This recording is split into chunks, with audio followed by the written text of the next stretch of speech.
O monge agostiniano Gregor Mendel, considerado o pai da genética, em sua época já havia identificado diferenças entre indivíduos da mesma espécie. Essas diferenças, hoje chamadas fenotípicas, como por exemplo, a pigmentação das sementes, elas poderiam ser amarelas ou verdes, quanto à forma das sementes, por exemplo, poderiam ser lisas ou rugosas, quanto ao tamanho das plantas, altas ou baixas, e mais umas outras série de características hoje chamado fenotípicas. Percebe então que Gregor Mendel, em sua época, já havia reconhecido essas diferenças, estava buscando entender como era passado ou transmitido ao longo das gerações.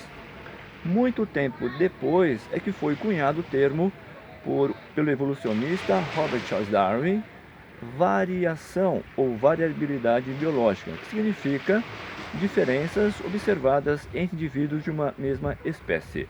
No entanto, em sua época, nem Mendel e nem Darwin conseguiram explicar como eram geradas ou como eram originadas essas variações entre os indivíduos que compõem uma mesma espécie, pois a biologia celular, a biologia molecular, a química, a bioquímica ainda estavam incipientes, não havia ainda elementos suficientes para poder explicar melhor sobre a origem dessa variação. Mas, sem dúvida nenhuma, o crédito deve ser dado a Mendel, que já havia identificado e estava trabalhando com a transmissão dessas características.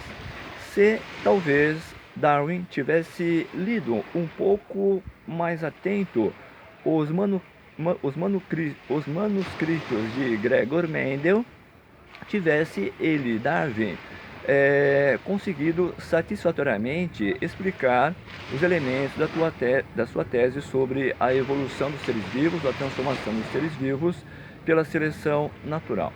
Estes são os caminhos e os percalços da ciência.